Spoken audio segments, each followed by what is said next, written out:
Anacin, the tablets thousands of physicians and dentists recommend for fast relief of pain of headache, neuritis, neuralgia, and heat. The liniment that's strong yet does not burn. Present Our Miss Brooks, starring Eve Arden. It's time once again for another comedy episode of Our Miss Brooks Transcribed. But first, if you suffer from the pains of a headache, we urge you to try the remarkable product this program features, Anacin. Anacin is like a doctor's prescription. That is, Anacin contains not just one, but a combination of medically proven active ingredients. The relief these tablets bring is not only effective, but often incredibly fast. Many of you I know first discovered Anacin through your own dentist or physician. But if you have not yet used Anacin, we urge you to try these tablets the next time you are in pain from a headache, neuritis, or neuralgia. You'll be delighted with the results. Try Anacin on this guarantee. If the first few tablets do not give you all the relief you want, as fast as you want it, return the unused portion and your money will be refunded. You can get Anacin at any drug counter. It's Anacin. Easy-to-take Anacin tablets come in handy boxes of 12 and 30 and economical family-size bottles of 50 and 100.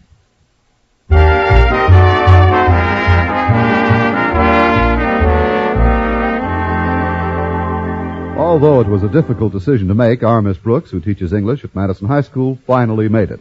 So, after 6 years of practically going steady with Philip Boynton, last week she finally gave the green light to other men. Yes, last week I gave them the green light.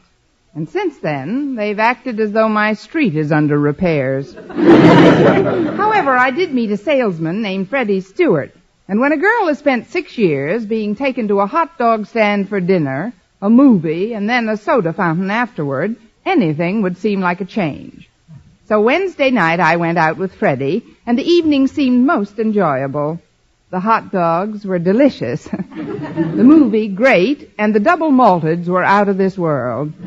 But of far greater interest than my latest acquaintance was my landlady's new heartthrob. For the past 2 weeks, Mrs. Davis had been trying to conceal her little romance, and I had been trying to conceal my curiosity. By breakfast time Thursday, I could no longer bear the suspense. But before I could ask her about it, Mrs. Davis posed a question of her own. I suppose you've been wondering where I've been spending my evenings in the last few weeks. The question did cross my mind. Well, dear, I've been going with the most wonderful man. Oh, Connie, he's so worldly, so suave, so debonair, so romantic. Who is he, Mrs. Davis? Henry, our butcher. Our butcher? Yes, that's the man who's been dating me. And I have further news for you. Now hold on to your seat, dear. I'm even thinking of marrying him. Well, that's one way of being sure of the choice cuts. Mrs. Davis, you're not serious. Oh, but I am, Connie. Henry Pringle seems just right for me in every way. But this seems incredible. Who is he? What do you know about him? Where did you meet him? I met him over the phone about 3 weeks ago. You met him over the phone? That's right. I was calling in my order to Schmidt's butcher shop, the way I generally do, and Henry answered it. How did you finally meet him in person, though, Mrs. Davis? Well, 4 days after that first call, Henry appeared at our house in the afternoon with a large box tied with a wide red ribbon. He brought you some flowers. No, dear, our pot roast for that night. Mrs. Davis, you know I want you to be happy more than anything else in the world, but you've gone with Henry such a short time. After all, what do you really know about him? What has he told you about himself? Well, dear, he's a bachelor, been in town a month, and he's Mr. Schmidt's partner. But do any of your friends know it? And why hasn't he ever come over to the house to meet me? Well, I suggested it, dear, but Henry is very bashful. However, he was going to meet you up to the time I told him you taught English at Madison High. That's when he backed out. I won't hold that against him. That's when most men back out. Anyway, dear, you'll meet him tonight. I invited him to dinner, and I told him I'd give him his answer then. Mrs. Davis, not so soon. Oh, that must be Walter to drive me to school. Be out in a minute, Walter. Look, Mrs. Davis, I have to leave now, but please think this over for at least another week. Wait until you know a little more about Henry.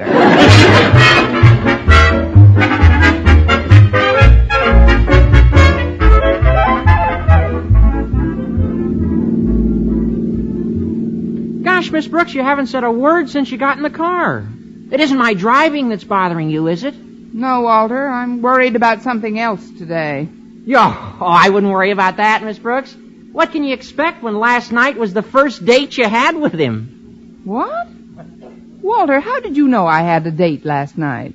Well, Harriet and I saw you in the balcony of the Bijou. We were sitting toward the rear and you were forward. No more than I am with Mr. Boynton. Oh, you mean we were sitting toward the front? Well, I'm not thinking about myself, Walter. This concerns someone else. Well, you're certainly not worried about Mrs. Davis's romance, are you? Then you know about that, too. How did you find out about that? I was also up in the balcony with Harriet the night before. You went to the same movie with Harriet 2 nights in a row? Yeah, and tonight I'm going back alone and see the picture.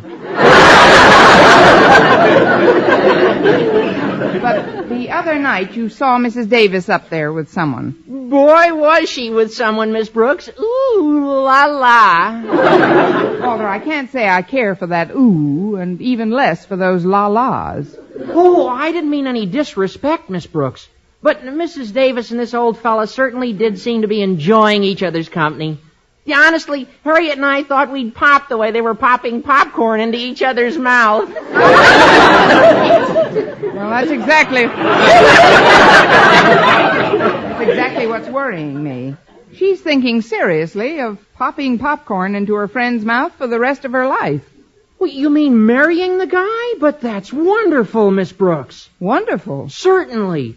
What could be more romantic than 2 lonely old people in the autumn of their lives who find the warm glow of companionship and thus walk hand in hand into the setting sun together?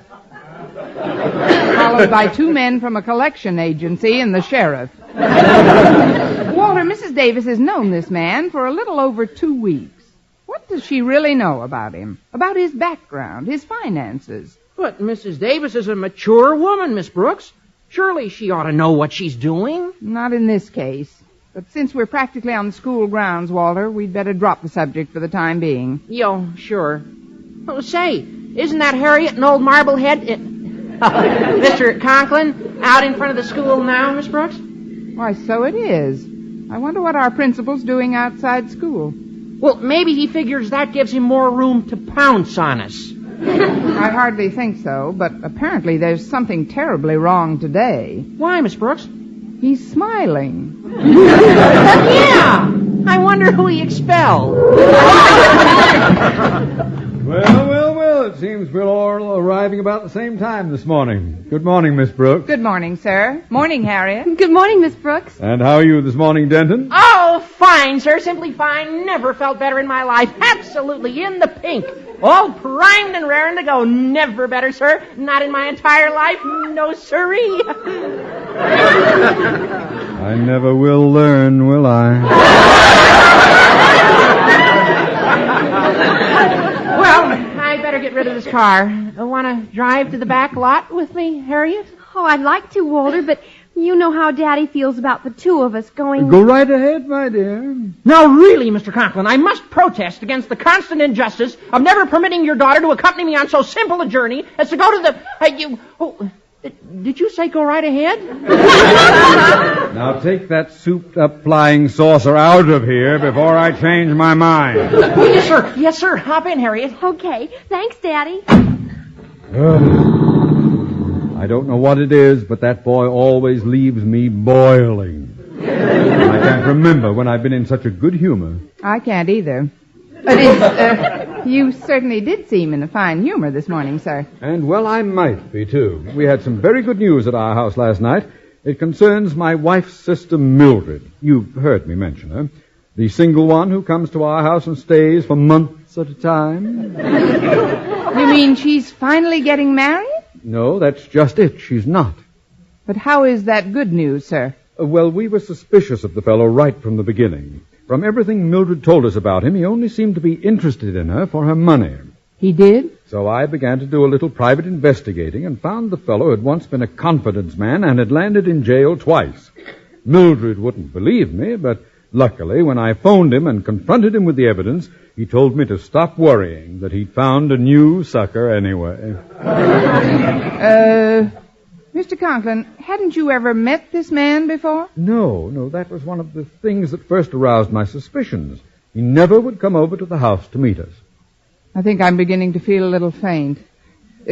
How did you know where to call, then? Well, that was easy. I knew his name and how Mildred had met him, so I simply called Schmidt's butcher shop where he works. Mr. Conklin, will you excuse me for a few moments? Why, what are you going to do, Miss Brooks? First, I'm going to make a quick phone call, and then I'm going to become a vegetarian.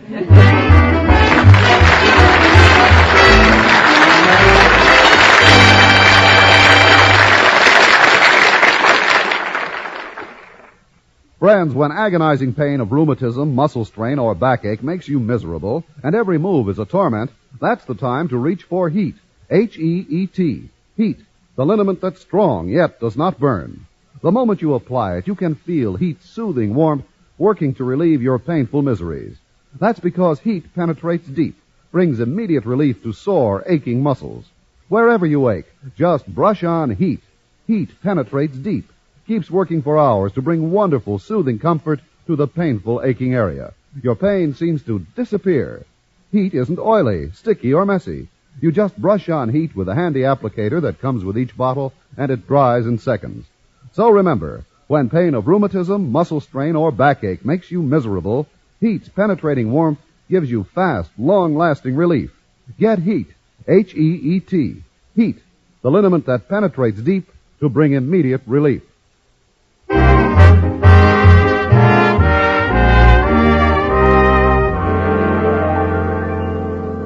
Well, I'd heard of older people arriving at the age of indiscretion before.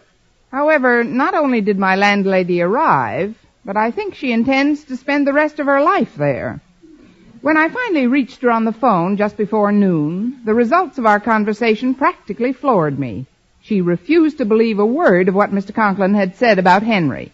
Naturally, I had to discuss my problem with someone, so over our lunch table in the cafeteria a little while later, Mr. Boynton was elected. His quick, incisive mind instantly grasped the problem, and his first crystal-clear statement went right to the heart of it. Boy, I'd sure hate to be in Mrs. Davis's place. Oh, you'd be much too tall for Henry anyway. Yes, it is quite a mess, isn't it? Particularly since Mrs. Davis is giving Henry her decision to marry him tonight. Well, now, let me get this straight, Miss Brooks. You say you called Mrs. Davis and gave her the information Mr. Conklin gave you? Yes, I told her Mr. Conklin said that Henry was a confidence man, had been in jail twice, and had told him he didn't care about Conklin's sister-in-law anymore because he'd found another sucker. And exactly what was Mrs. Davis's reaction? She asked me what else was new. Well, it seems incredible. Was that all she said? Well, not entirely. Oh, I didn't think so. She also said to be sure to pick up a can of vegetable soup on the way home this afternoon. Miss Brooks, didn't you ask her why she wasn't concerned with what you told her? Of course I did. And Mrs. Davis claimed that Mr. Conklin was spreading the story because he was angry that Henry hadn't married Mildred. Oh, then she knew about the episode? Yes, it seems that Henry had already covered himself on that score. He told her that she might hear some wild stories about him because he'd been seeing Mildred, and when he met Mrs. Davis, he gave her up. Gosh, then what'll happen to Mrs. Davis? Will she learn the real truth in time? Listen again tomorrow to another thrilling episode of Margaret Faces Life. But I'm really worried, Mr. Boynton. There must be some way to bring her to her senses. I wish I could help. Sometimes when I'm faced with a vexing problem, I find a solution by observing how my frogs and rabbits react under similar circumstances. It won't work here. Very few frogs and rabbits consider marrying confidence men. That isn't quite what I had. If there were only some way to convince her that people don't marry so hastily, at least until they've looked into the other person's background. If anyone else were doing the same thing, I know Mrs. Davis would condemn it. Miss Brooks, wait. I think you've got something. Well, after all these years, it's about time you did. Oh, you mean I've given you an idea? I'll say you did. Now tell me, how was your new date last night? Next time I have a secret, I'll hire a skywriter. Well, Freddie Stewart is a very nice chap, Mr. Boynton. Very nice. Well, I'm glad you like him, Miss Brooks, because that's part of my idea. What is your idea, Mr. Boynton? That you contemplate marrying him. What? 6 years I'm going with the same man, and when he finally does propose, it's that I marry somebody else. No, you don't understand. I don't mean actually contemplate marrying him. I mean just give Mrs. Davis the impression you're going to marry him after only one date. Now, don't you get it, Miss Brooks? Yes, but I'm not sure I want it. Well, I feel certain it'll work. When Mrs. Davis thinks that someone she cares about is doing something hastily, she may reconsider her own position. Then you can suggest she test out Henry tonight. Well, since we haven't any time to lose, at least it's worth a try. Of course it is. All right, then. Right after school, I'll dash down to the 5 and 10 cent store. 5 and 10 cent store? What for? Well, if I'm thinking of getting married, the least thing I'm entitled to is an engagement ring.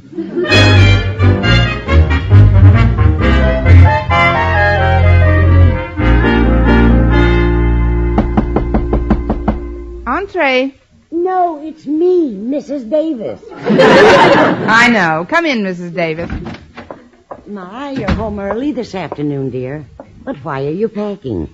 I'm not really packing. I'm just throwing a few things into my valise. I'll be back in a few days. But, Connie, why didn't you tell me you're taking a trip?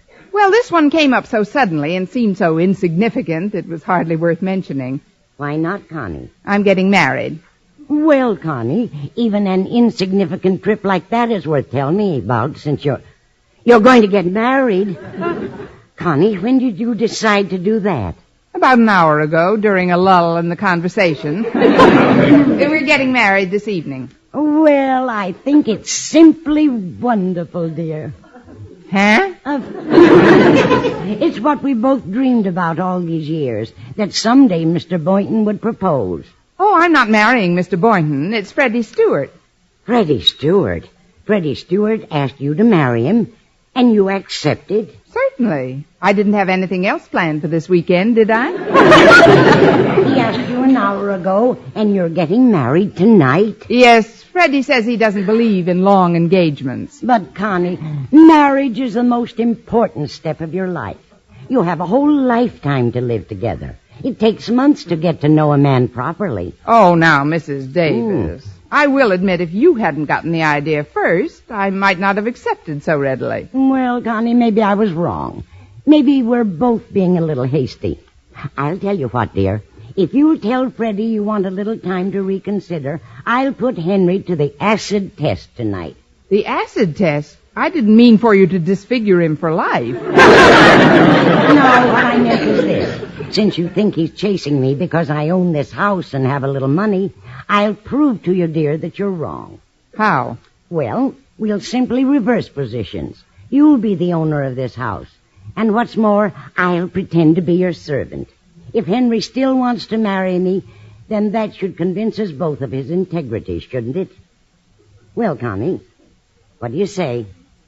What am I paying you good money for, Maggie? Get back into the kitchen and start dinner.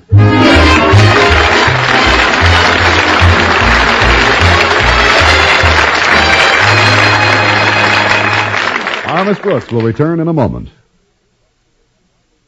We invite you to listen while you work every weekday to the great family of familiar daytime dramas America listens to most.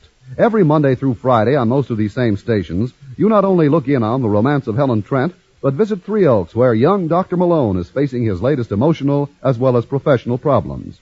You have your exciting day in court with the lawyer detective Perry Mason. You follow the latest doings in Hilltop House and listen for The Guiding Light and CBS Radio's Brighter Day program. And, of course, there's always an unusual experience in store on the second Mrs. Burton. Every Monday through Friday, the Star's Address holds up a mirror to the lives of people you have come to care about through the years of listening. Tomorrow and every weekday, enjoy these fine daytime dramatic programs. Remember, by keeping several sets tuned in, strategically located in different rooms, you can literally listen while you work as you move about your home and do the daily chores. Millions listen every weekday. When you do, you're in excellent company, and plenty of it, at the Star's Address.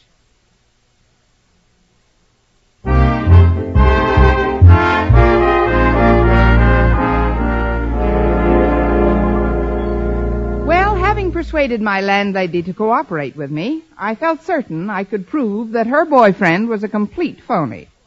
Later that evening, Mrs. Davis entered the living room, dressed for her new role. Well, Connie, how do I look? Like the perfect maid, Mrs. Davis. All the way from your white lace cap to your dirty brown sneakers. Lace cap, dear. It's a doily I used on the table at lunch. And you did a swell job on that dress in such a hurry. You like it? I just sewed a little lace on an old black dress I found in the attic. But I'm afraid I cut it a little short. My knees haven't felt this draughty since 1926. Ah, this must be Henry now. You'd better go inside and give me a few minutes alone with him before you announce dinner. All right. But you will be nice to him, Connie. Mrs. Davis, we've been all through that. Now go ahead. Well, all right, Connie. Oh, hello. You must be Henry Pringle. Yes, my dear, Henry Pringle. And you must be Miss Brooks. Oh, I've heard so much about you. Believe me, my dear, there isn't a morning when my little sweetheart phones in a meat order that your name doesn't come up. I know. I go well with calves' brains. Now, won't you come in, Mr. Pringle? Just Henry. Well, come in, just Henry. Walk right in. Thank you, thank you. Margaret's already told me a good deal about the two of you. Oh, yes, we're about ready to enter the sacred state of matrimony. Where is my little girl, Miss Brooks? I've brought her a little something. Oh, how nice. A box of candy. What are they? Caramels? Nougats? Or chocolate-covered creams? They're meatballs. How delicious. Chocolate-covered meatballs. Everyone brings his fiancée candy, Miss Brooks. I've always felt it's more personal to bring one's lady love delicacies from one's own business. Lucky you're not a bricklayer. Well, it's a pleasure to welcome you here, Henry. I feel as if I almost know you already. And I feel the same way. Margaret's told me so much about you, how you taught school and everything. She told you I taught school? You're not the school teacher? Oh, gracious, no. That's only for people who have to earn a living. Or is the word scratch for a living? My, that Margaret certainly has a vivid imagination. Next, I suppose, she'll be telling you she owns this house. She doesn't own this house? Oh, now, really? Does a servant ever own her mistress's house? She's your servant? Henry, am I coming through clearly? But she never told me anything about that. Oh, well, let's go into the living room and wait for her. Only please watch those scatter rugs. I simply can't believe Margaret's your servant. Ah, here's little Maggie now. Dinner is served, Mum.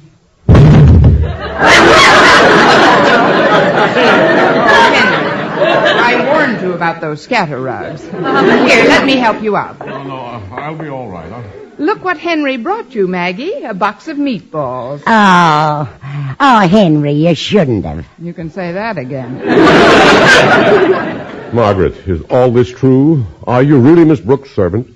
Am I permitted to talk to my friend, Mum? Permission granted. But keep it within 10 words, Maggie. We don't want dinner to get cold, do we? Well, that's right, Henry, dear. Miss Brooks is my employer. Well, then all about owning this house, your little nest egg, none of it's true? Oh, the part about the nest egg is true. Oh, it is? Yes, indeed. Margaret found it in the tree in back 2 weeks ago. It ought to hatch any day now. Now, I know you both want to get started with your dinner as soon as possible, so go right ahead into the kitchen, Henry, and sit down. Into the kitchen? Yes, don't bump your head on the ironing board. That way, the sooner Maggie can serve me my dinner, the sooner you can get at the leftovers. Well, let's have no more talk now. Right, Maggie? Mum's the word, Mum. Coming, Henry?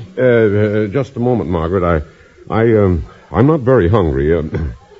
Frankly, I never expected all this. Well, I'm sorry if I exaggerated a little, dear. A little? This isn't your house? No nest egg? You're Miss Brooks' servant? But it really doesn't make any difference, does it? As long as we have each other. Yes, well, frankly, Oh, it doesn't make any difference, does it, Henry? You said last night, regardless of what, love would find a way. And right now, it's looking awfully hard. Well, Margaret, to be perfectly honest, Ay. I'll take it. Walter, what What are you doing here? You're not due to pick me up for 12 hours yet. Well, I was passing in my car, so I thought I'd drop off some books I borrowed from you. Thanks and bye. Oh, hi, Mrs. Davis. What are you all dressed up for? Going to a masquerade?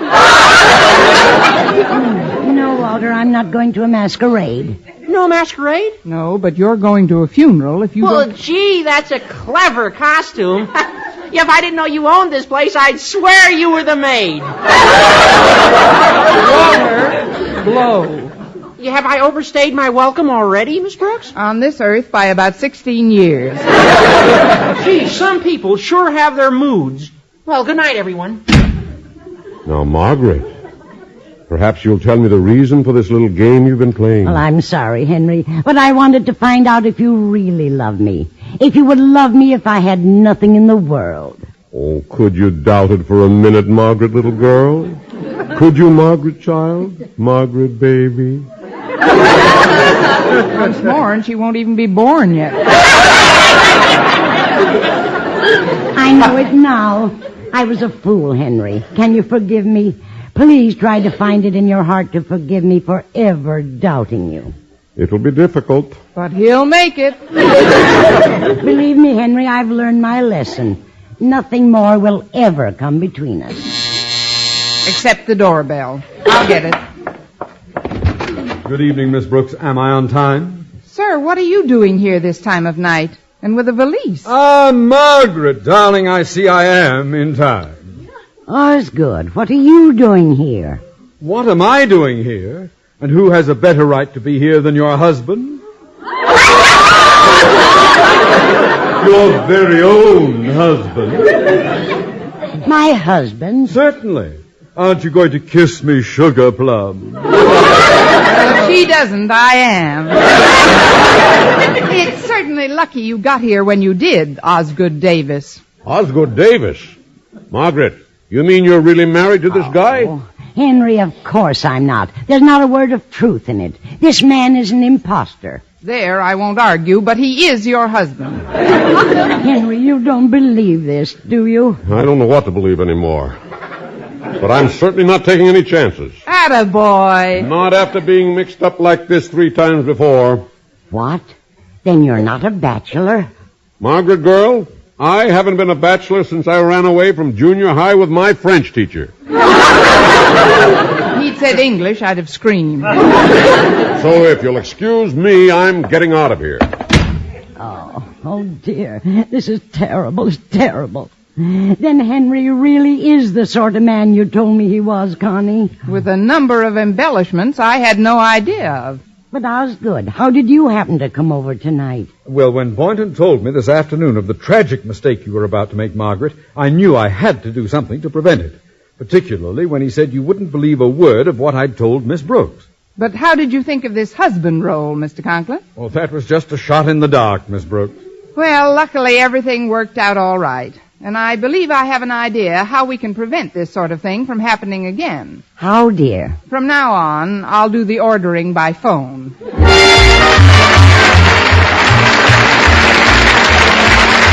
Miss Brooks, starring Eve Arden, transcribed, was produced and directed by Larry Burns. Written by Arthur Alsberg with the music of Wilbur Hatch. Mr. Conklin was played by Gail Gordon. Others in tonight's cast were Jane Morgan, Dick Crenna, Bob Rockwell, Gloria McMillan, and Will Wright. Be sure to be with us next week for another comedy episode of Our Miss Brooks.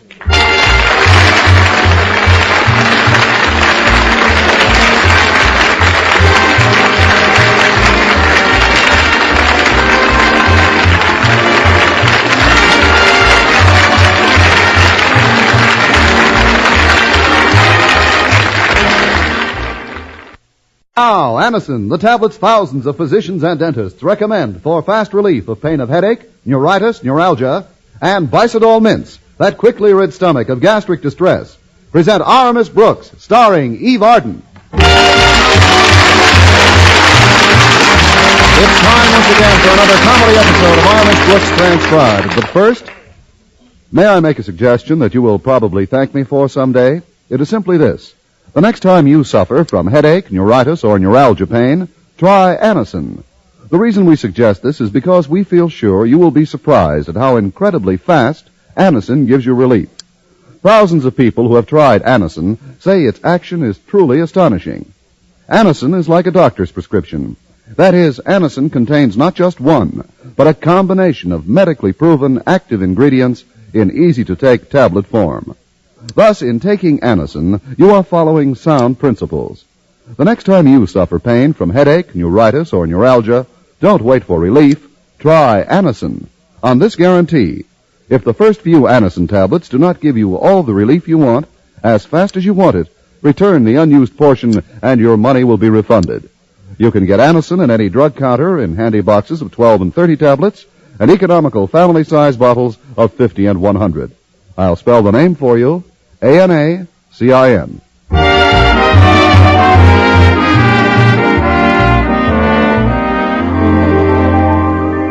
Well, there are many reasons why our Miss Brooks, who teaches English at Madison High School, and her landlady, Mrs. Davis, get along so well. Having lived together for many years, they've developed a system of cooperation that begins the first thing in the morning. Yes, we do everything on schedule. At 7 o'clock sharp, the alarm goes off in Mrs. Davis's room. She gets up, brushes her teeth, and promptly at 7:10 comes into my room and wakes me up. I hop out and brush my teeth, and then at 7:20, I walk into Mrs. Davis's room and wake her up once more. Then she combs her hair, slips on a house dress, and by 7:30, she's all ready to dash in and get me out of bed again.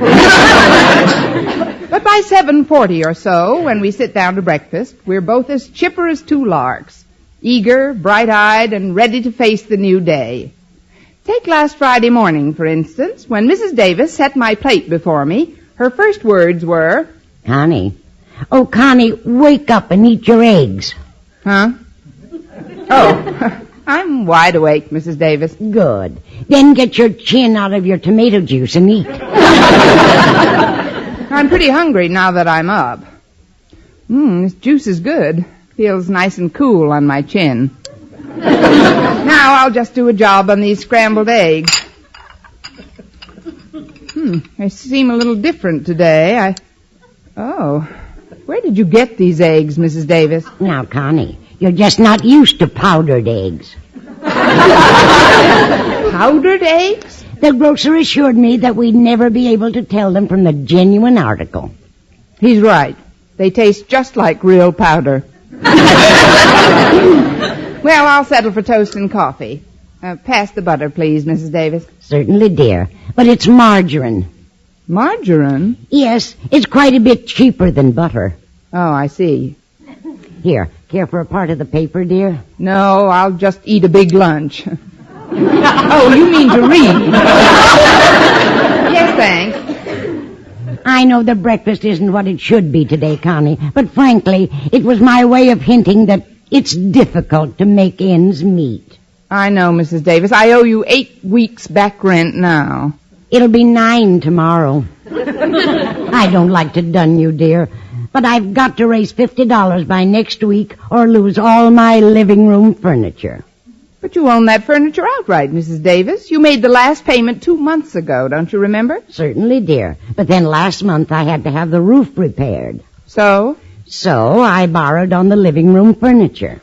This is getting pretty involved, but since it's my fault that you don't have the money, I'll try to get it for you someplace. Maybe Mr. Conklin will advance it to me. Well, that's very considerate, dear. Things could be worse, I suppose. Look at this story in the newspaper, the 3rd robbery in this vicinity in a week. Last night in the next block, a house was robbed by cat burglars. Cat burglars? Who did they rob? Mr. and Mrs. Katz. My goodness, some people have all the luck. Luck? Why couldn't they have broken into this house while we were out?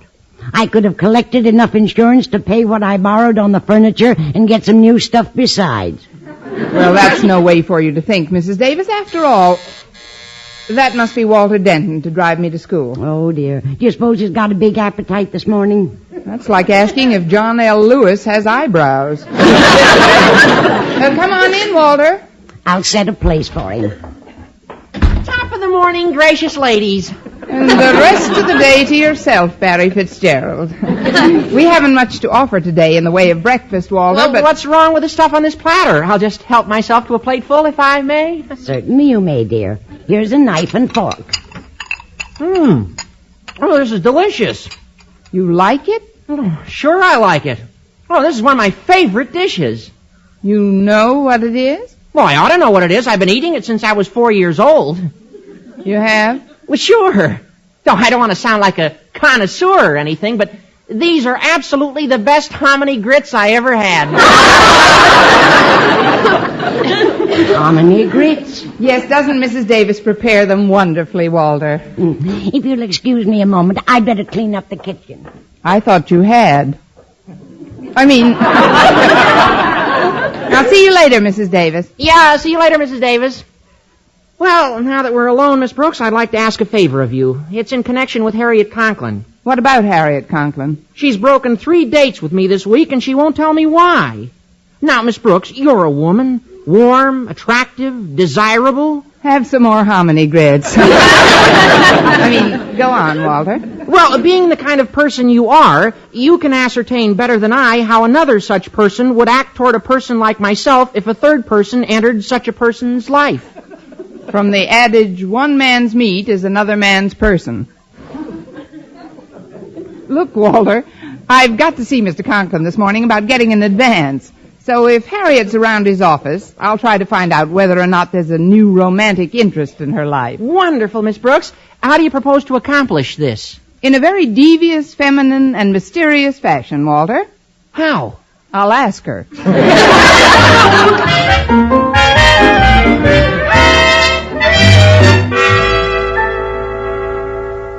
But, Daddy, just because you and Mother are going to be away until tomorrow doesn't mean someone has to stay over with me. Well, I think it's ridiculous. Silence, Harriet. After the years we've been married to one another, your mother and I ought to be better judges of what is ridiculous. What I mean is we have better judgment in these matters. But just because of a few silly holdups in the other end of town... Well, honestly, I was too ashamed to even tell Walter Denton why I couldn't go out with him all this past week. Ashamed? With gangs of hoodlums roaming the streets? I want your mother's mind to be at ease about you tonight. She's worried enough about that emergency call from your grandmother as it is. Oh, there's nothing really wrong with Granny. She's just lonesome. And, Daddy, you must look at my side of this. Why, here I am, a 16-year-old girl, and you want to get me a babysitter. Why, if any of the kids at school find out about this, they'll laugh me right out of Madison. Well, don't worry about that. I'll giggle you right back in.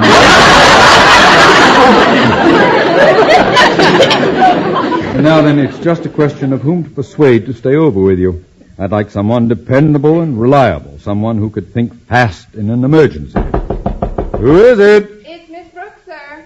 I may have to settle for less. One moment, Miss Brooks. Now then, Harriet, to avoid any unnecessary discussion, you will kindly leave through my inner office. But, Daddy, won't... March, Moppet! Come in, Miss Brooks.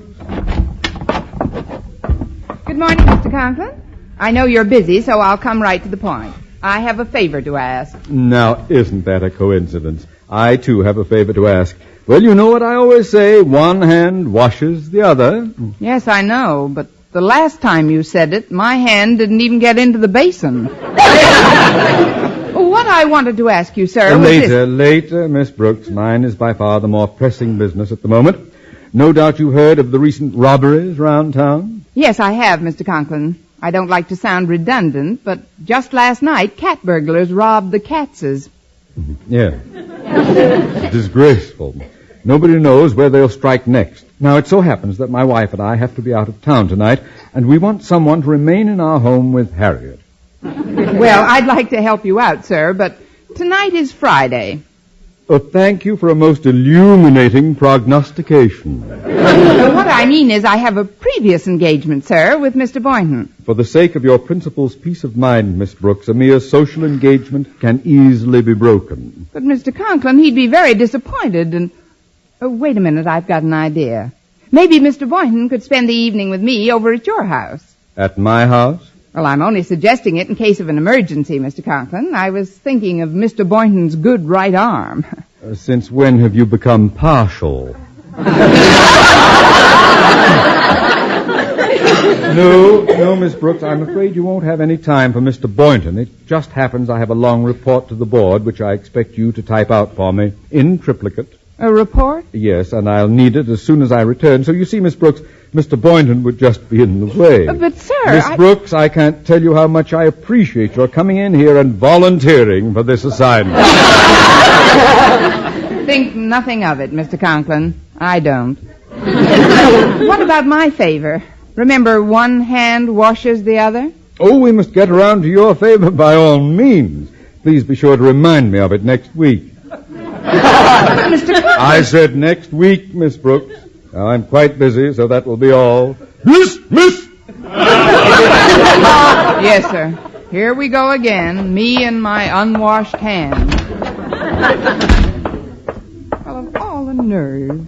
Forcing me to break a date because he has to leave town. Oh, Miss Brooks, I've been waiting until you got out of Daddy's office to talk to you. Well, if it isn't my little roommate. What's up, Harriet? I knew Daddy would hook you into staying over at our house tonight, but you've got to promise me you won't breathe a word of it to a soul. Oh, golly, if anyone heard I needed a babysitter, why, I'd die of shame. But what'll I tell Mr. Boynton when I break my date with him? Why, just tell him it's a secret. Please, Miss Brooks, it's vital. All right, Harriet, I won't say a word about it. Will you take an oath on that?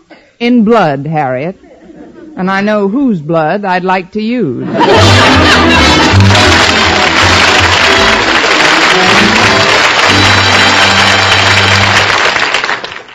Friends, if you suffer from acid indigestion, I hope you didn't miss reading this wonderful news. A headline that says, New mints, medically proven, quickly rid stomach of gastric distress. That headline is talking about new Bicidol mints. Doctors recommend Bicidol mints because the Bicidol medication acts at once to make painful acid harmless and give you fast 5-way relief. 1. Speeds relief from gas. 2. Sweetens your breath. 3. Gives complete, longer-lasting relief than baking soda. 4. Relieves stomach upset from too much eating, drinking, smoking. 5. Lets you sleep when acid indigestion strikes at night. So don't suffer acid indigestion, heartburn, or gastric distress from excess acidity. Remember, new mints, medically proven, quickly rid stomach of gastric distress. And remember the name, Bicidol mints. Bisodol. Get Bicidol mints for fast relief.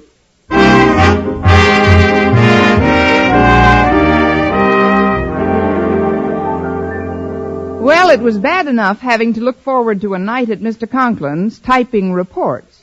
But I faced my most unpleasant task at lunchtime. That's when I had to break my date with a man I hoped would someday make me the proud babysitter for my own babies.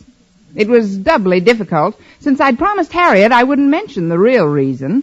So when Mr. Boynton sat down at our usual table in the cafeteria, I decided to sneak up on the subject in a subtle manner. Mr. Boynton? Yes, Miss Brooks? I can't keep our appointment tonight. You can't keep it? May I ask why not? Of course you may ask. Well, I'm asking. Well, I'm not telling. You see, I promised the person I am going to be with that I'd keep it a secret. Oh, so it's that way. That way? What is that way? Oh, come now, Miss Brooks. You know, and I know that you know exactly what way that way is. Oh, you do? Well, what would you say if I were to tell you that you may think you know that I know exactly what way that way is, but it doesn't necessarily mean that I do know what way that way is that you're talking about? If any members of my English class are listening, please don't. Dissembling will get you nowhere, Miss Brooks. All right. Then I'll try assembling. I didn't want to break this date, Mr. Boynton, but I honestly didn't think it would matter so much to you. No, it doesn't. Doesn't matter in the least. Not in the least. Good. If you found some other man you'd rather go out with, go right ahead. Well, that's very... Some other man? You probably met someone who's taller, more handsome, and with a better personality than I have. If so, good luck to you. If so, who needs it? That is, you don't understand, Mr. Boynton. Oh, don't try to spare my feelings. I don't blame you for preferring to drive around in a Cadillac instead of my old heap. A Cadillac? After all, why should a girl waste her time on a poor school teacher when she can enjoy the comfort and luxuries a wealthy playboy has to offer? Well, that clears up where the Cadillac came from. But, Mr. Boynton, as far as tonight's concerned... I said it was all right, Miss Brooks. I couldn't expect you to pass up cocktails and dinner and dancing in some swanky restaurant to go out with me.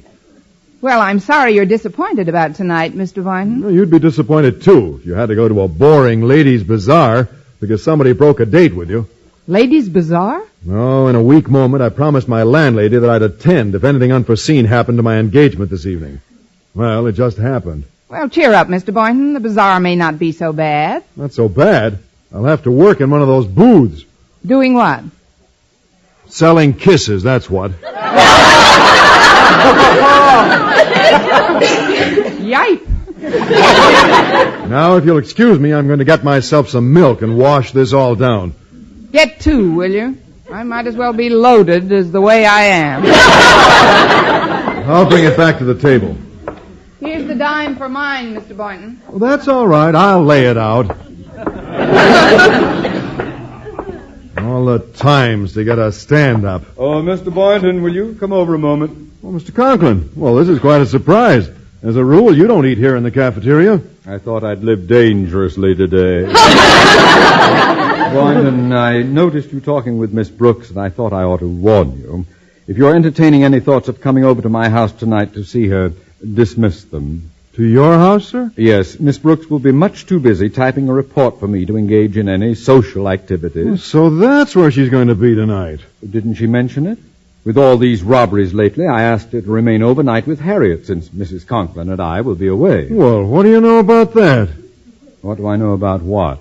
She told me she had a date to go out with a wealthy playboy in a big Cadillac. I've got a good mind to teach her a lesson. By Godfrey, I'll do it. I'm going to drink both glasses of milk.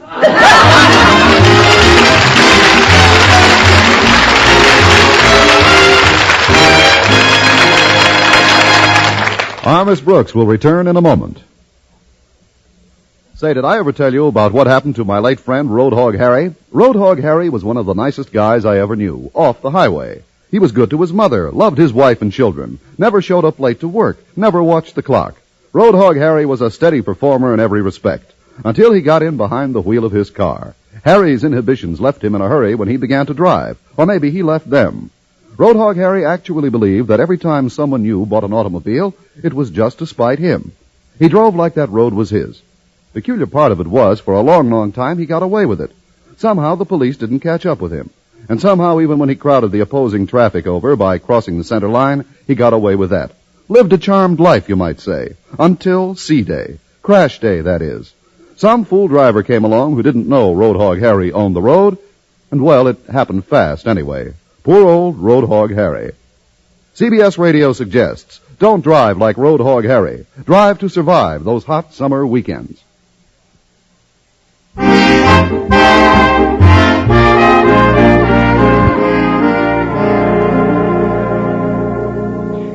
Well, by that evening, the babysitter brigade had multiplied. I was babysitting for Harriet Conklin, and Mrs. Davis was babysitting for me. Oh, listen to that wind howling. I'm glad you came over after all, Miss Brooks. It's a great night for a robbery, all right. Now, Harriet, we said we weren't going to mention the word robbery again. Just close that window near the piano and you won't hear the wind. All right. It was nice of you to invite me over too, Harriet. I get awfully jittery sitting home alone with my cat Minerva on such a dark, gloomy night. I get jittery sitting with Minerva on a sunny day. She just gives me the creeps sometimes. Maybe the cat burglars will swipe their namesake. Now, Connie, that's no way to talk about Minerva. You know how fond she is of you. Yes, I know. She won't manicure her nails with anybody else's nylons. I read where one of the robber's latest victims suffered a concussion, and the picture showed 3 huge bumps on his head where he'd evidently been blackjacked. Don't be an alarmist, Harriet. For all you know, he was just a tall man who forgot to duck when he went into a pawn shop. Now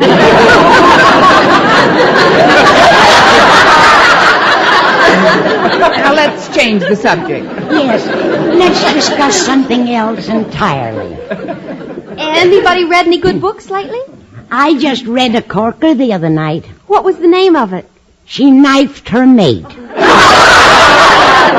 Or, the way to a man's heart is through his chest.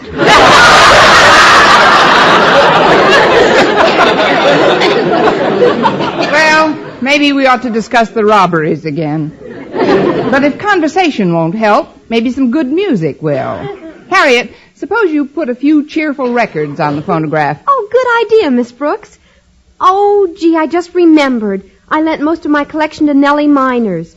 All I've got left are those on top of the machine. Well, they're better than nothing. Let's see some of the titles. Oh, here's a dandy one to perk us up. What's it called, Connie? Slaughter on 10th Avenue. Maybe the one on the back's more lighthearted. Oh, sure. Murder, he says. Yes, we'd better turn on the radio, Harriet. I'll do it. Trying to determine whether or not broadcasting race results is in the public interest. And now for the local news. Those burglars who have terrorized the residential sections of our city 3 times during the past week have stepped up their pace tonight. Already 2 more homes have been robbed. 2 more tonight.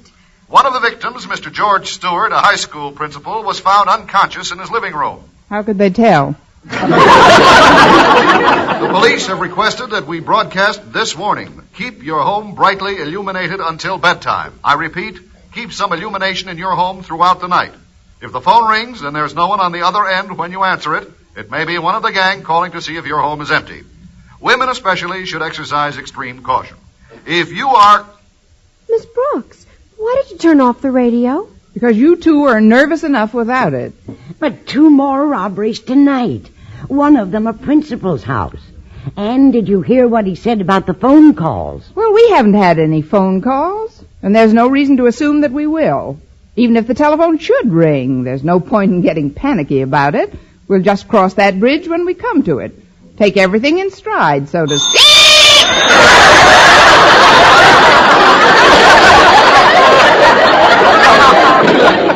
The cat burglar. Don't answer that phone, Miss Brooks.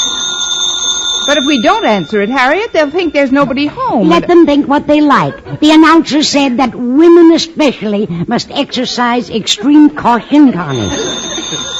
Oh, I'm scared, Miss Brooks. I don't know what to do. Nonsense. There's absolutely no reason to get so frightened. After all, it's a... That's funny. Stopped ringing. Oh, well.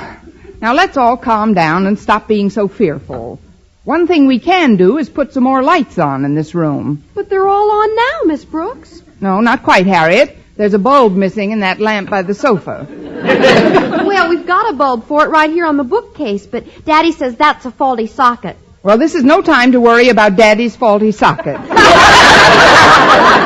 I'll just take this bulb, screw it in here like this, and... Ow! The lights. The lights. What happened to the lights? They're out all over the house. Oh, you must have caused a short circuit. Where's the fuse box, Harriet? Back in the garage. Are you going out there? I certainly am. About 9 o'clock tomorrow morning. But we can't leave the house in darkness like this. Well, the burglars may be here any minute. But I don't know anything about fuse boxes, Harriet. Maybe Mrs. Davis would know how to... By the way, where is Mrs. Davis? Right over here, dear, under the piano.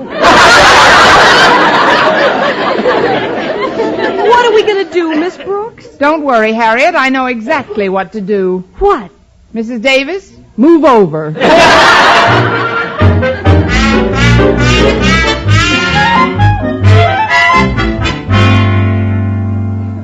I'm sorry if my phone call disturbed you, Walter, but I've got to know if you've been out with Harriet tonight. No, Mr. Boynton, I haven't been out with her in a week.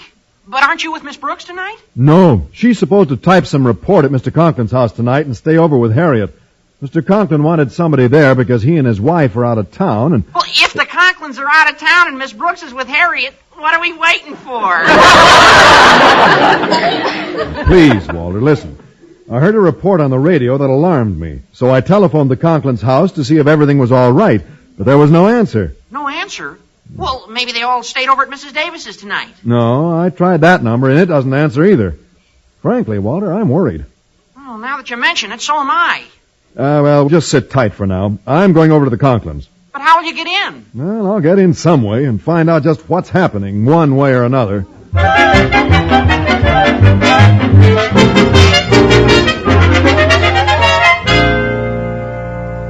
Well, dark house or no dark house, now that we're ready, we'll give those burglars a warm reception. Are you all set, Mrs. Davis? All set, Harriet. I can swing this waffle iron like a tennis racket. If you hit anybody with that, it should be loads of fun for the interns. They can play tic-tac-toe on his head. This skillet I've got is no slouch as a weapon either. And I've got the double boiler. It ought to be... Oh, quiet. I think I saw something move outside this window. Battle stations, everyone. He's coming in. He is in. Okay, girls, pots away.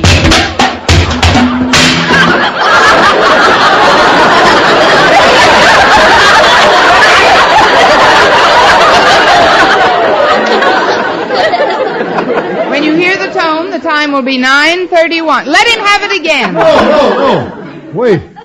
It's me, Mr. Boynton. Mr. Boynton? I know teachers aren't paid very well, but this is a fine way to pick up a couple of bucks. You don't understand, Miss Brooks. I phoned here, but there wasn't any answer. So I came over to see if you were all right. Now, wasn't that sweet? I hope we didn't batter you too badly, Mr. Boynton. Well, I'll probably have a few bumps, but I don't think it... Just a minute. I think there's someone else at the window. Yes, it's a big shadow this time. This must be the real burglar. Now, don't be alarmed, ladies. Thanks to heaven I'm here to protect you. Okay, girls, pots away!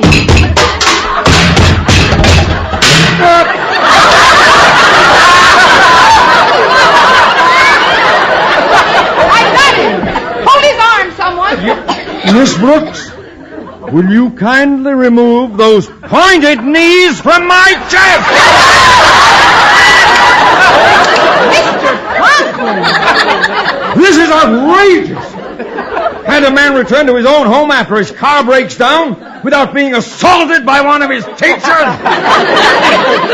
We didn't know it was you, Mr. Conklin. Of course, we didn't, Osgood. We couldn't see who it was, Daddy. So there are four of you in on it. Miss Brooks, what have you to say? How about a rubber bridge?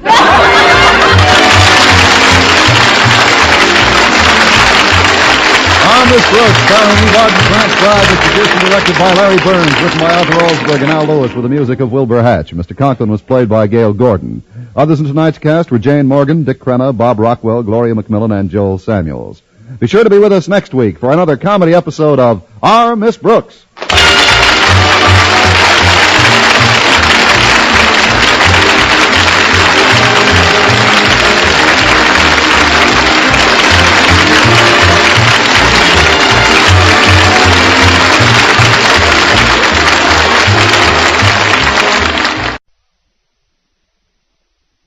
Now, Anacin, the tablets thousands of physicians and dentists recommend for fast relief of pain of headache, neuritis, neuralgia, and heat, the liniment that's strong yet does not burn. Present Our Miss Brooks, starring Eve Arden. It's time once again for another comedy episode of Our Miss Brooks transcribed. But first, today many thousands of people are thankful to their physicians or dentists for first having introduced them to that remarkable preparation called Anacin, which brings such incredibly fast and effective relief from the pains of headaches, neuritis, and neuralgia. Anacin is like a doctor's prescription. That is, Anacin contains not just one, but a combination of medically proven active ingredients in easy-to-take tablet form. Thus, in using Anacin, you are following sound principles. So ask for Anacin at your drug counter next time you suffer pains from headaches, neuritis, or neuralgia. Try these tablets on this guarantee. If you don't feel Anacin gives you all the relief you want, as fast as you want it, your money will be refunded. Easy-to-take Anacin tablets are available everywhere in handy boxes of 12 and 30 and economical family-size bottles of 50 and 100. I'll repeat the name for you. Anacin. A-N-A-C-I-N.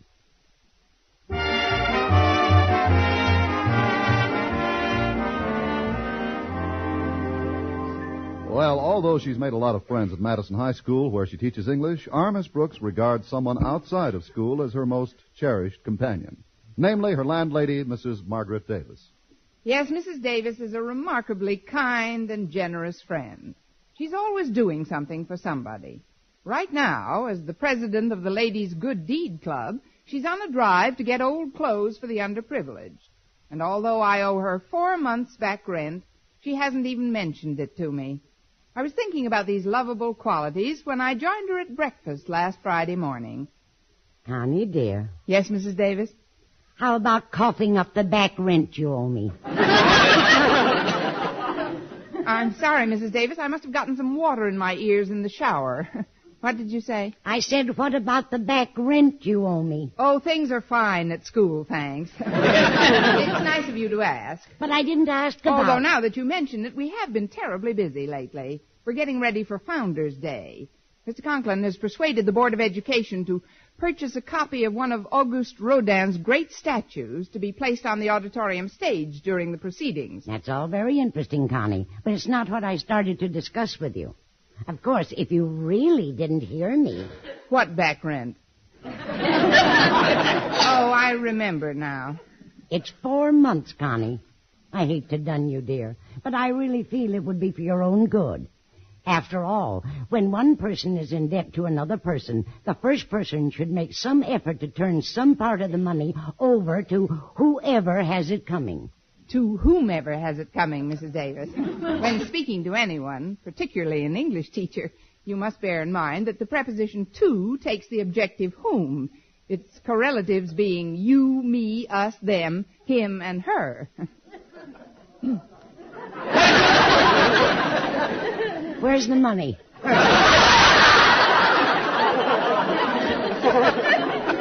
I ain't got it. But don't worry, Mrs. Davis. I'll straighten out everything very soon. All right, Connie. Here's some coffee, dear. Now, what were you saying about a statue at Founders' Day? Well, Mr. Conklin feels that this particular statue will be a most appropriate symbol for the students. He says it will remind them that they must concentrate on their future in a world of adults. It's a copy of one of Rodin's greatest works, The Thinker. The Thinker. I believe I've seen pictures of that. Isn't that the one that shows a man with no shirt on, sitting with his fist under his chin, watching television? Well, it isn't quite that modern, Mrs. Davis. Rodin completed The Thinker before Pinky Lee was even invented. Anyhow, I called the art gallery for Mr. Conklin yesterday and ordered the statue. Should be delivered this morning. Oh, that's nice, dear. Mr. Rodin must be a very clever man. I read in the papers that he's got another statue on exhibit at the gallery called The Kiss. The Kiss? It shows a man and woman in a romantic embrace with their lips clinging like a corn plaster. The ladies in my club were furious when they went to see it. They thought it was positively shocking. But it's a work of art. You can say that again, dearie. But while I'm on the subject of our club, Connie, I wonder if you could help us out. Do you have any old clothes? Yes, I have, Mrs. Davis, but I'm wearing them to school. However, I'll ask some of my friends if they can contribute something. Lock the icebox, Mrs. Davis. It's Walter Denton. Come in, Walter. Well, good morning, Walter. It's nice to see you, dear. Thanks. I'll have ham and eggs. You're welcome. Fried or scrambled? Oh, I'm not particular. Just so there's 4 of them. I'll have it fixed up in a jiffy, dear. Just keep Miss Brooks company meanwhile. Okay, Mrs. Davis. Oh, before I forget, Walter, Mrs. Davis's club is collecting old clothes for the needy. Do you think you can contribute anything? Well, I'll be more than happy to dig up whatever I can. Gosh, Mrs. Davis is a sweet character. Yeah, she's so unselfish. She really loves her fellow man. And if I may say so, Miss Brooks, that's one of the qualities I admire in you, too. You love your fellow man. Well, thank you, Walter. How is Mr. Boynton? Now, that's what I call a crude conversational blend. Miss Brooks, you know I don't like to overstep my bounds or presume to offer advice about things that don't concern me, but I know of a wonderful way you can get Mr. Boynton to generate a little steam. You're right, Walter. This is one of the things that doesn't concern you. How? Well, by taking him over to the art gallery tonight and exposing him to a certain statue. It's a man and a woman in a bear hug and smooching like crazy. It's called The Kiss? Oh, then you've seen it. No, but I've heard enough about it to know that it shouldn't even be mentioned in mixed company. Besides, it's too hot these days to go to galleries. It is kind of warm. Oh, that reminds me, Miss Brooks. Poor Mr. Conklin has to go to school this morning in his long woolen underwear. You're just full of censorable goodies today, aren't you? No kidding. It's true. Mrs. Conklin believes that the only way to cure a cold is to bake it out. Well, when I was over there this morning, Mr. Conklin sneezed a couple of times while he was dressing, and she insisted that he put them on. Oh, I felt so sorry for him.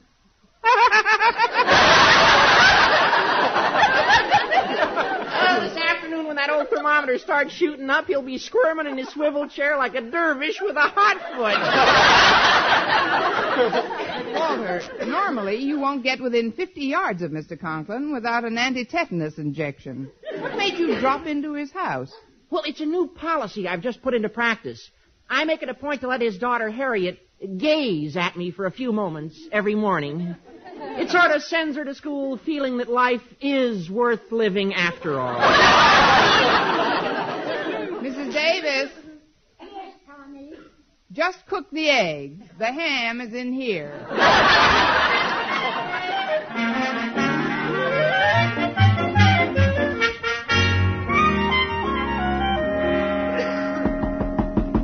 Come in. Good morning, Mr. Conklin. Isn't it a lovely day? One more remark like that, Miss Brooks, and I'll crown you with the hot water bottle that's strapped to my back. I'm sorry, sir. Mrs. Conklin thinks I'm coming down with a cold, and thanks to her fanaticism on the subject, I'm rigged out in apparel that would be suitable for a ride to the North Pole. Red flannels in August. Now then, please state your business. Yes, sir. Mrs. Davis's Good Deed Club is conducting another clothing drive, Mr. Conklin. Will you contribute? If I have any old clothes at home, you may pick them up here in my office after school. I'll have Mrs. Conklin bring them when she comes down at noon. Oh, is Mrs. Conklin coming to school today? Yes. She's promised to bring me a bowl of hot soup and an electric blanket. My only hope is that I may be electrocuted. Well, if you put one hand in the soup and wrap yourself up in the... Oh, quiet!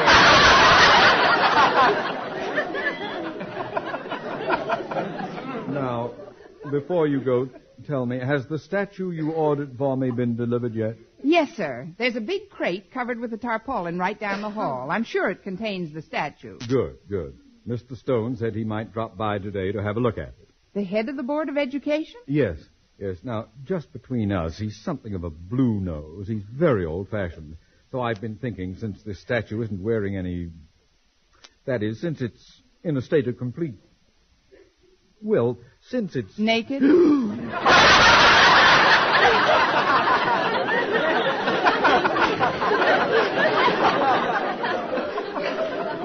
Miss Brooks.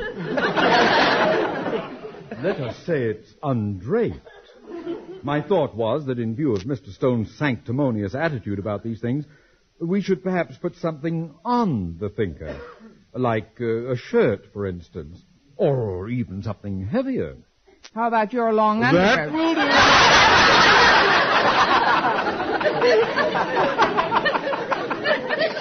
You'd better go now. I'll think of something myself. Yes, sir. I suppose thanks are in order for your assistance in securing delivery of this statue.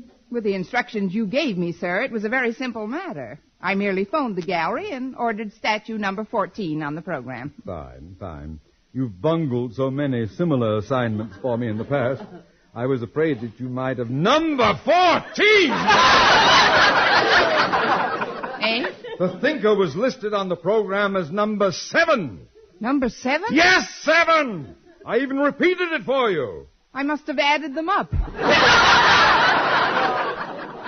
Of all the blundering... Come in! I am in, Osgood. Mr. Stone. Good morning, sir. Miss Brooks, what I have to say is not fit for the ears of a lady. Kindly cover yours. Now then, Osgood. Yes, sir? I have just had occasion to speak with the custodian of the art gallery, and he has informed me that in compliance with a telephoned request from Madison High, an outrageous statue called the Kiss has been delivered to this institution for Founders' Day. The kiss? I demand an explanation, Osgood. Well, stop scratching yourself and answer me. Or do you have an answer? Ooh, has he got an answer?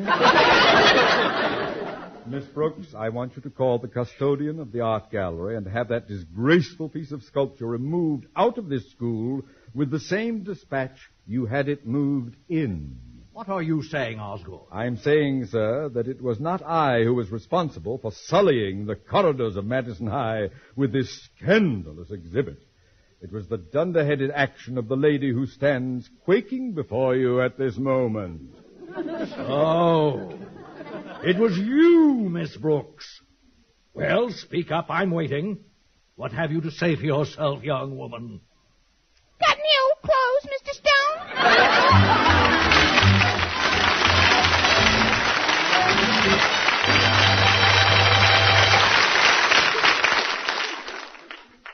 Friends, when you suffer torturous pain from rheumatism, muscle strain, or backache, you want relief fast. That's the time to reach for Heat. H-E-E-T. Heat. The liniment that's strong, yet does not burn. The moment you apply it, you can feel the heat, soothing warmth, working to relieve your painful miseries. That's because heat penetrates deep, brings immediate relief to sore, aching muscles. Wherever you ache, just brush on Heat. Heat penetrates deep, keeps working for hours to bring wonderful, soothing comfort to the painful, aching area. Your pain seems to disappear. Heat isn't oily, sticky, or messy. You just brush on Heat with a handy applicator that comes with each bottle, and it dries in seconds. So remember, when pain of rheumatism, muscle strain, or backache makes you miserable, Heat's penetrating warmth gives you fast, long-lasting relief. Get Heat, H-E-E-T. Heat, the liniment that penetrates deep to bring immediate relief.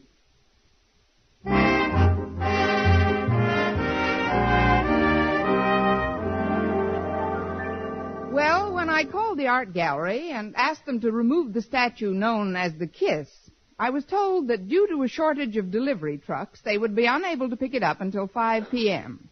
There was nothing I could do about it, so when lunch period came, I went to the school cafeteria as usual, sat down at my usual table, and was greeted by a most unusual voice. Hello, Miss Brooks. Why, Mr. Boynton, what in the world are you doing here? You're keeping the date you asked me for this morning. Boy, today sure is a scorcher, isn't it? It's the Lulu, Mr. Boynton. Temperature must be up around 90 somewhere. Oh, you should have seen Mr. Conklin. I was in his office a few minutes ago. He was drinking iced tea and moaning like a stricken ox. What were you doing in Mr. Conklin's office? Well, he'd asked me to bring him a quart of ice cream. You know, but a funny thing. When I gave it to him, he didn't eat any. He just scooped out a handful and rubbed it on his forehead. He just can't take the heat, I guess. Why should the heat affect him more than the rest of us? Look, Mr. Boynton, it's a long story. Actually, Walter found out that Mrs. Conklin thinks our beloved principal is getting a cold and insisted that he wear his red flannels. Red flannels this time of year? That's pretty silly. I took mine off way back in June.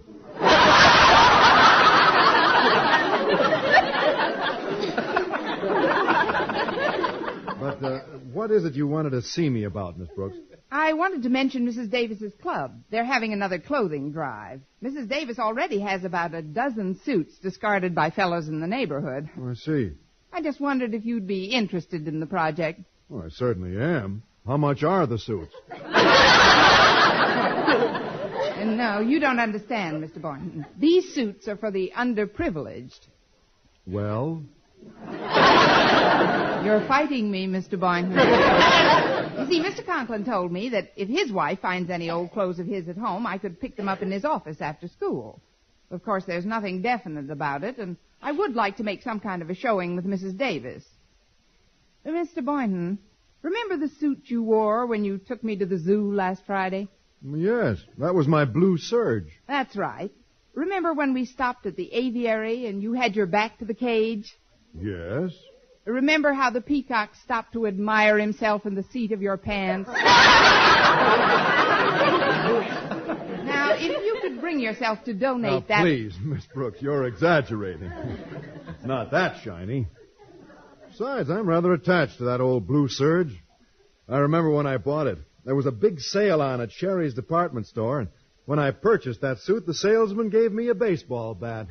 You should have hit him with it. I'll take whatever you can spare, Mr. Boynton. Well, I'll dig something up this afternoon, Miss Brooks. But to get back to Mr. Conklin for a moment. Must we? Well, he seemed quite upset by something beside the heat. He said that the large crate right outside his office contained a statue which was sent here by mistake. I've heard rumors about it. It must be a pretty racy piece of work. Mr. Conklin has threatened detention for any student caught peeking under the tarpaulin. Oh, that's ridiculous. It's just a copy of a statue called The Kiss. The Kiss? I saw a picture of that once in the Encyclopedia Britannica. And? Wow! If we wait until after school when everybody's gone, we can take a good look at the statue if you'd like. Together? Yes, just the four of us. Brooks, I don't like to sound like a prude, but that statue is, well, it's pretty shocking. You see, it shows a man and a woman embracing. What's so shocking about a man and a woman embracing? Well, they're not only embracing, they're also kissing. Well, what's so shocking about that? Married people do it all the time. Married people? Yes. Did you ever stop to consider that the two people in that statue might be married? Say, that's an idea. Well, then it would be perfectly all right. Of course. For all we know, those two have 4 or 5 little statues at home.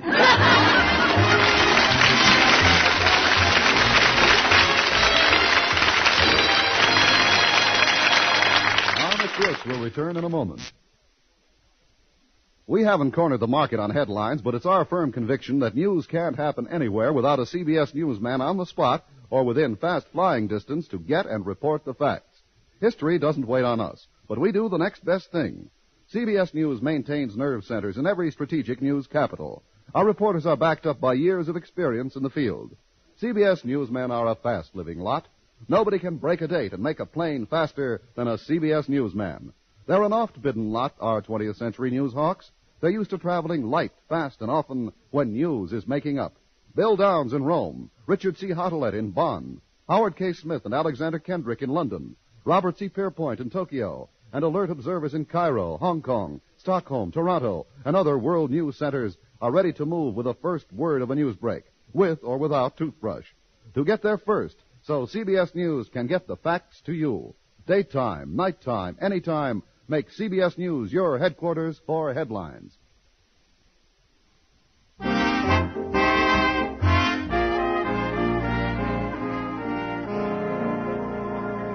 Well, Miss Brooks made the mistake of ordering a statue called the Kiss instead of the Thinker to exhibit before the school assembly on Founders Day.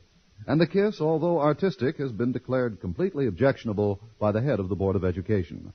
Later that day, Mr. Conklin was waiting for the crated statue to be picked up. It's 3:30, Daddy. Are you ready to go home? No, Harriet, I'm not. In pushing that confounded crated statue to a respectable distance from my office door, I ripped my trousers to shreds. If Mr. Stone should see me leaving the premises in the tattered garb of a hobo, I'd never hear the end of it. Well, Mother sent some of your other suits to the tailor this morning. It's right down the street. Shall I run over and bring one back? That's just what I had in mind. Now, hurry, child. I can't wait to get out of this haggard-looking garment. I'll just be a few minutes, Daddy. Hi, Harriet. Walter, how come you're still in school? Oh, your father put me on detention for a week. During lunch hour, he thought he saw me peeking under the tarpaulin of that darn statue. But it really wasn't me. It was somebody that looked like me from the back. And when Mr. Conklin called out to him, he must have run away. Then later he grabs me and reads me the riot act. Oh, but that isn't fair, Walter. Can't you prove it wasn't you? That's what I've just been planning, Harriet. They say a criminal always returns to the scene of the crime, right? Right. Well, if the peeping Tom who looks like me comes back, I'll be ready for him. A bunch of the guys in woodshop helped me build a trapdoor right next to the crate. Just let that culprit try to take one more peek under the tarpaulin, and down he goes into a locked room in the basement. Oh, it sounds pretty complicated, Walter, but I hope it works. You'll have to excuse me now. I've got to do an errand for Daddy. Okay, Harriet. I've got to report to him right now. I'll see you later. Who is it? Walter Denton, sir. Are you alone? Yes, sir. Then come in. I finished my detention for today, Mr. Conklin, and I was...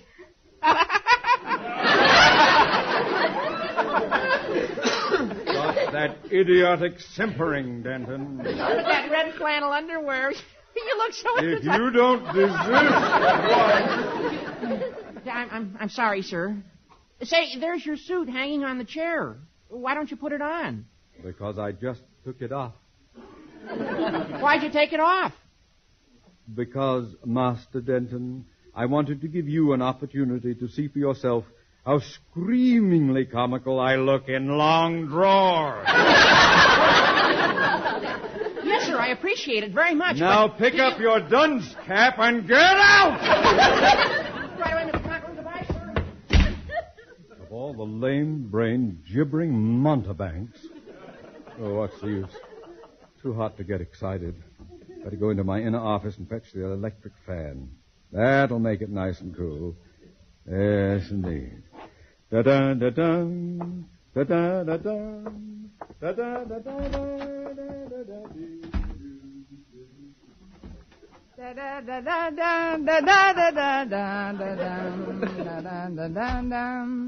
Mr. Conklin? Oh, he must have gone home. Well, what have we here? A suit on the chair. He came through for the clothing drive after all. Well, I'll just take it along and thank him tomorrow. Mrs. Davis will be so happy to get it. Da-da-da-dum-bum, da-da-da-dum,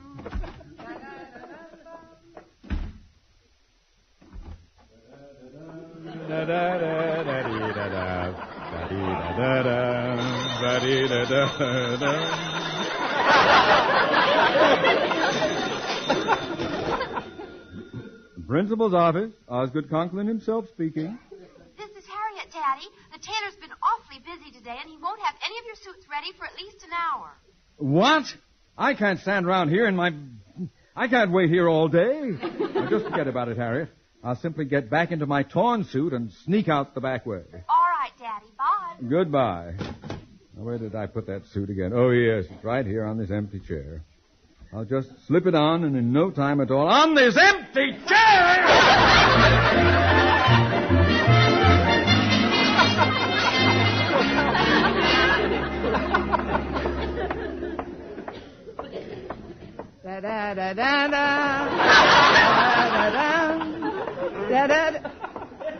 Well, what do you know? Here's the crate. I think I'll take a little peek at this statue before they cart it away. I'll just lift up this tarpaulin.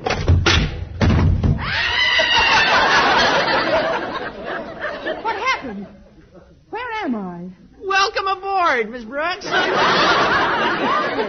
are you doing down here? I'm a victim of my own invention. I was trying to catch a guy who Mr. Conklin thought was me, so I built this trap door. But when I went to test it, it backfired on me.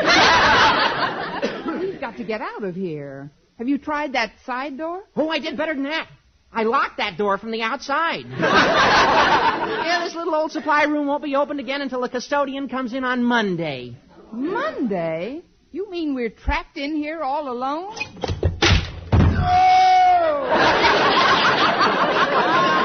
We're not alone anymore.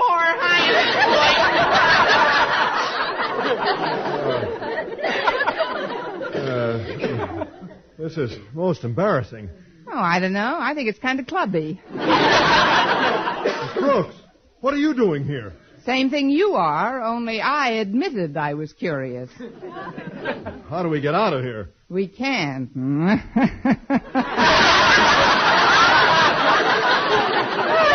it awful? Now, this is a serious matter, Miss Brooks. There's probably not a living soul within sound of our voices.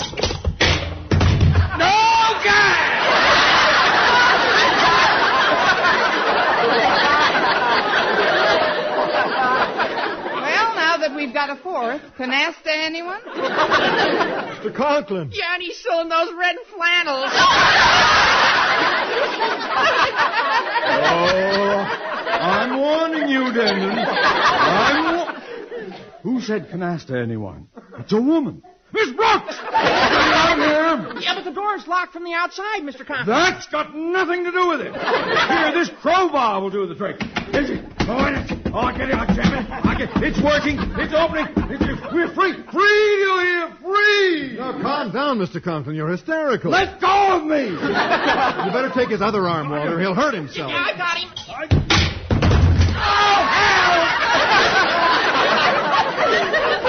Well, it's nice of you to drop in, Mr. Stone. Mr. Stone!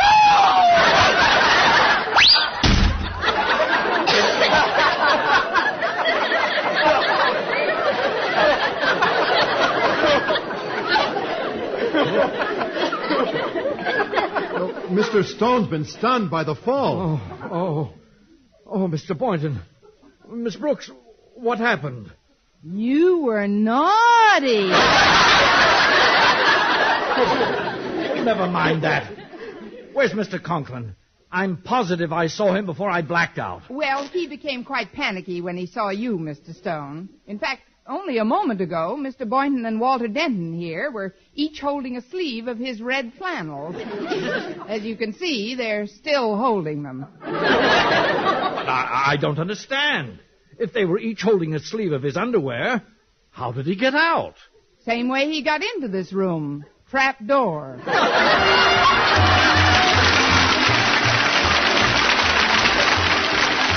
Miss Brooks, starring Eve Arden, transcribed, is produced and directed by Larry Burns, written by Al Lewis and Eddie Quillen with the music of Wilbur Hatch. Mr. Conklin was played by Gail Gordon. Others in tonight's cast were Jane Morgan, Dick Crenna, Bob Rockwell, Gloria McMillan, and Joseph Kearns. Be sure to be with us next week for another comedy episode of Our Miss Brooks.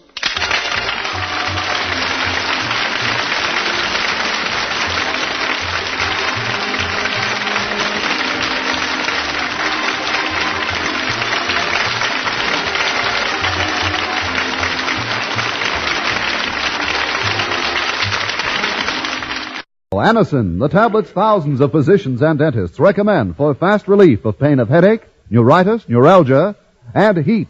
The liniment that's strong yet does not burn. Present Our Miss Brooks, starring Eve Arden. It's time once again for another comedy episode of Our Miss Brooks transcribed. But first, if you suffer from the pains of a headache, we urge you to try the remarkable product this program features, Anacin. Anacin is like a doctor's prescription. That is, Anacin contains not just one, but a combination of medically proven active ingredients. The relief these tablets bring is not only effective, but often incredibly fast. Many of you I know first discovered Anacin through your own dentist or physician. But if you have not yet used Anacin, we urge you to try these tablets the next time you are in pain from a headache, neuritis, or neuralgia. You'll be delighted with the results.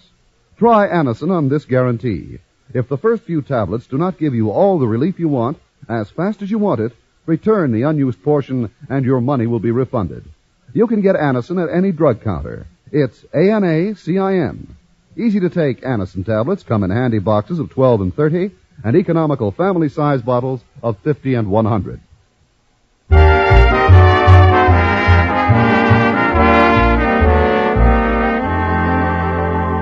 Although it was a difficult decision to make, our Miss Brooks, who teaches English at Madison High School, finally made it. So, after 6 years of practically going steady with Philip Boynton, last week she finally gave the green light to other men. Yes, last week I gave them the green light. And since then, they've acted as though my street is No, Walter. I'm worried about something else today. I wouldn't worry about that, Miss Brooks. What can you expect when last night was the first date you had with him? What? Walter, how did you know I had a date last night? Well, Harriet and I saw you in the balcony of the Bijou. We were sitting toward the rear and you were forward. No more than I am with Mr. Boynton. Oh, you mean we were sitting toward the front? Well, I'm not thinking about myself, Walter. This concerns someone else.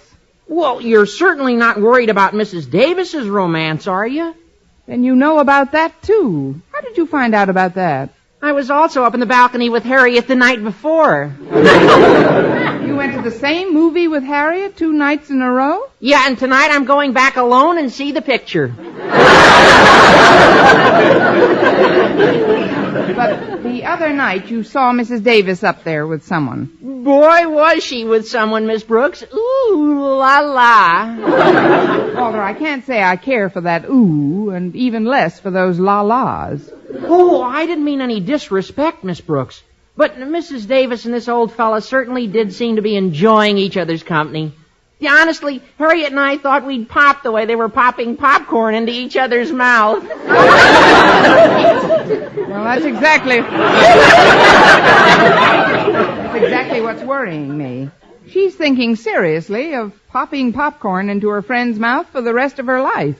Well, you mean marrying the guy? But that's wonderful, Miss Brooks. Wonderful? Certainly. What could be more romantic than 2 lonely... under repairs. However, I did meet a salesman named Freddie Stewart, and when a girl has spent 6 years being taken to a hot dog stand for dinner, a movie, and then a soda fountain afterward, anything would seem like a change. So Wednesday night I went out with Freddie, and the evening seemed most enjoyable. The hot dogs were delicious, the movie great, and the double malteds were out of this world. But of far greater interest than my latest acquaintance was my landlady's new heartthrob. For the past 2 weeks, Mrs. Davis had been trying to conceal her little romance, and I had been trying to conceal my curiosity. By breakfast time Thursday, I could no longer bear the suspense. But before I could ask her about it, Mrs. Davis posed a question of her own. I suppose you've been wondering where I've been spending my evenings in the last few weeks. The question did cross my mind. Well, dear, I've been going with the most wonderful man. Oh, Connie, he's so worldly, so suave, so debonair, so romantic. Who is he, Mrs. Davis? Henry, our butcher. Our butcher? Yes, that's the man who's been dating me. And I have further news for you. Now hold on to your seat, dear. I'm even thinking of marrying him. Well, that's one way of being sure of the choice cuts. Mrs. Davis, you're not serious. Oh, but I am, Connie.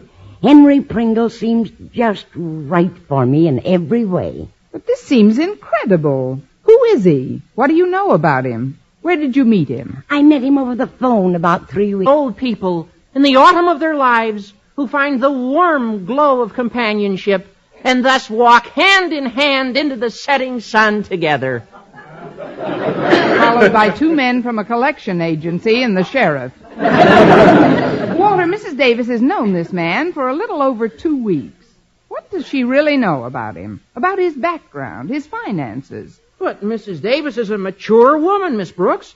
Surely she ought to know what she's doing. Not in this case. But since we're practically on the school grounds, Walter, we'd better drop the subject for the time being. Yo, sure. Oh, say, isn't that Harriet and old Marblehead, Mr. Conklin, out in front of the school now, Miss Brooks? Why, so it is. I wonder what our principal's doing outside school. Well, maybe he figures that gives him more room to pounce on us. I hardly think so, but apparently there's something terribly wrong today. Why, Miss Brooks? He's smiling. Yeah! I wonder who he expelled. Well, it seems we're all arriving about the same time this morning. Good morning, Miss Brooks. Good morning, sir. Morning, Harriet. Good morning, Miss Brooks. And how are you this morning, Denton? Oh, fine, sir. Simply fine. Never felt better in my life. Absolutely in the pink. All primed and raring to go. Never better, sir. Not in my entire life. No, sirree. I never will learn, will I?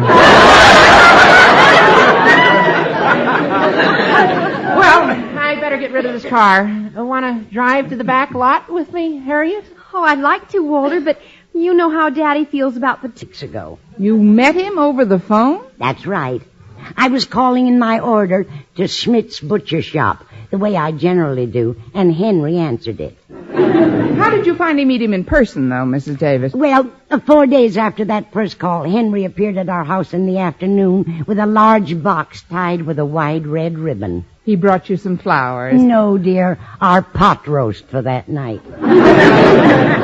Mrs. Davis, you know I want you to be happy more than anything else in the world, but you've gone with Henry such a short time. After all, what do you really know about him? What has he told you about himself? Well, dear, he's a bachelor, been in town a month, and he's Mr. Schmidt's partner. But do any of your friends know it? And why hasn't he ever come over to the house to meet me? Well, I suggested it, dear, but Henry is very bashful. However, he was going to meet you up to the time I told him you taught English at Madison High. That's when he backed out. I won't hold that against him. That's when most men back out. Anyway, dear, you'll meet him tonight. I invited him to dinner, and I told him I'd give him his answer then. Mrs. Davis, not so soon. Oh, that must be Walter to drive me to school. Be out in a minute, Walter. Look, Mrs. Davis, I have to leave now, but please think this over for at least another week. Wait until you know a little more about Henry.